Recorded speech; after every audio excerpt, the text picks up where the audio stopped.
Baik, Assalamualaikum warahmatullahi wabarakatuh. Jadi pada video kali ini saya akan membahas tentang sebuah program yang mana program ini adalah bentuk dari pengimplementasian salah satu algoritma struktur graf atau pohon, yakni pencarian berdasarkan kedalaman atau yang biasa kita sebut sebagai depth first search atau disingkat DFS. Nah, sebagai pengantar untuk kita bahwa DFS adalah salah satu algoritma penelusuran berdasarkan kedalaman yang mana simpul ditelusuri dari root atau simpul yang berada paling atas ya atau akar, kemudian ke salah satu simpul anaknya. Misalkan kita memprioritaskan pencarian di sebelah kiri terlebih dahulu, maka semua node atau simpul yang di sebelah kiri akan ditelusuri terlebih dahulu, dan setelah tidak ada simpul yang tidak tertelusuri maka akan pindah ke simpul berikutnya atau simpul yang berada di anak sebelah kanan. Jadi seperti itu. Langsung saja di sini saya akan menjelaskan tentang program yang telah saya buat.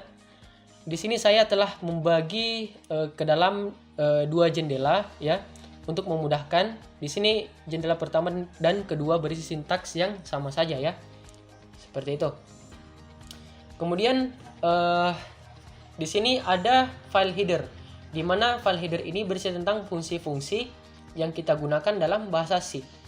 Di sini saya menggunakan header stdio, string, dan malloc. Dan saya juga menggunakan define left dan define right. Selanjutnya di sini saya membuat sebuah fungsi, yang mana fungsi ini adalah sebuah fungsi pohon. Nah, pada fungsi pohon di sini saya mendefinisikan elemen pohon yang berisi ranting kanan, di sini alamat simpul right, dan ranting kiri, di sini alamat simpul left. Di sini saya juga mendefinisikan simpul root. Nah, seperti yang sebelumnya saya katakan bahwa root di sini adalah akar pohon yang berada paling atas. Nah, yang paling penting adalah pada penggunaan DFS kita menggunakan algoritma stack atau tumpukan ya, dimana kenapa kita menggunakan algoritma tumpukan?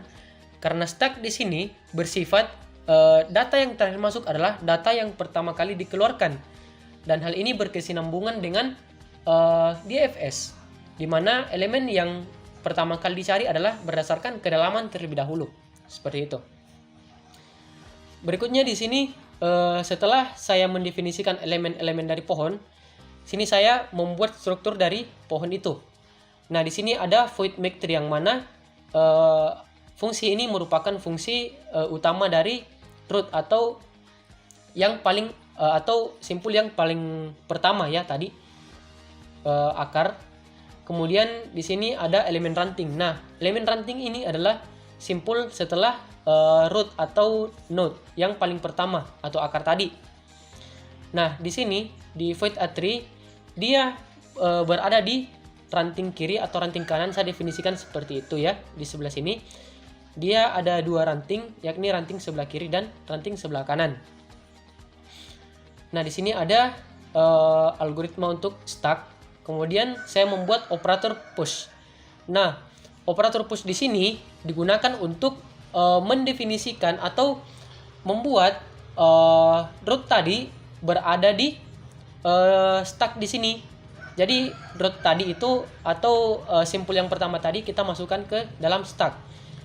Kemudian di sini ada operator pub, yang mana operator pub di sini fungsinya adalah untuk menghapus elemen-elemen pertama yang sudah dilakukan pada stack tadi. Seperti itu. Nah, dari sini kita selanjutnya berada ke prosedur cetak pohon biner. Nah, di sini berisi tentang fungsi utama ya. Di sini fungsi utama di sini saya menggunakan ada 1, 2, 3 sampai J. Berarti ada 10 variabel yang saya gunakan, di mana A di sini adalah variabel atau node ataupun simpul yang berada paling atas, atau A ini bisa kita sebut sebagai akarnya ya. Nah, di sini kita bisa bandingkan atau lihat ya perbandingan di sini di struktur pohon tadi, bahwasanya di void make tree ini adalah root atau node adalah simpul akar yang paling pertama. Jadi void make tree ini saya gunakan di void make tree ini saya gunakan di sebelah sini. Nah, ini ada pemanggilan fungsi dari void make tree tadi, yang mana char huruf di sini adalah A dan tree dan pointer T di sini di sini ada dan T. Oke, berikutnya di sini ada elemen ranting. Nah, elemen ranting yang digunakan di sini ada 9, mulai dari B hingga J, di mana elemen ini kita definisikan sebagai A3 dan telah didefinisikan sebelumnya di sini ya, di elemen ranting sebelah kanan tadi. Di sini di void A3, di mana char tempat di sini berisi ada left right, di sini ada tempat yang yang akan diikat pada simpulnya seperti itu. Kemudian ada huruf di sini, ada beberapa variabel huruf yang saya masukkan. Nah, untuk lebih mudahnya saya akan memberikan sebuah ilustrasi sekaligus untuk menjelaskan tentang bagaimana sih DFS itu bekerja. Nah, seperti itu. Oke, baik, di sini kita lihat bahwa variabel A atau node A dia berada posisi pada akar ya, atau bisa kita sebut dia sebagai simpul akar atau yang paling atas. Berarti kita tempatkan A di sebelah sini. Nah, kemudian di sini kita lihat simpul B, dia terletak di setelah root atau akar dan dia diikat di sebelah kiri. Kita tempatkan B di sebelah sini. Nah, kemudian di sini ada simpul C. Simpul C terletak setelah akar dan setelah akar dia diikat di sebelah kanan. Berarti kita tempatkan C di sebelah sini. Kemudian variabel D atau simpul D, dia terletak setelah akar dan berada di sebelah kiri. Berarti di sini. Dan di sebelah sini dia terikat di sebelah kiri. Ya, seperti itu. Kita tempatkan D, di sebelah sini. Nah, selanjutnya adalah E atau simpul E. Simpul E terletak setelah root ya, setelah root sini berarti di B. Kemudian terletak pula setelah left atau sini B. Berarti dari B ya, tadi kita lihat dari B dia diikat di sebelah kanan, right. Berarti kita tempatkan E di sebelah sini. Oke. Berikutnya F. Simpul F di sini terletak setelah root sini ya, setelah root. Kemudian dia berada di sebelah kanan, berarti di C sini. Dan dari C dia berada di sebelah kiri dari C. Berarti kita tempatkan di sebelah sini. Oke. Berikutnya adalah G. Variabel G atau simpul G ini terletak setelah root atau akar ya. Kemudian dia berada di sebelah kanan, berarti sini C. Dan dari C dia diikat di sebelah kanan, berarti kita tempatkan dia di sini. G.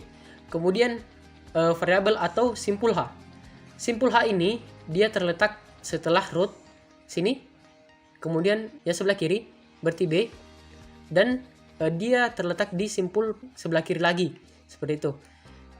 Dari D dia diikat di sebelah kiri sini ya, sebelah kiri, berarti H kita tempatkan di sini. Kemudian simpul I. Simpul I terletak setelah root, berarti A.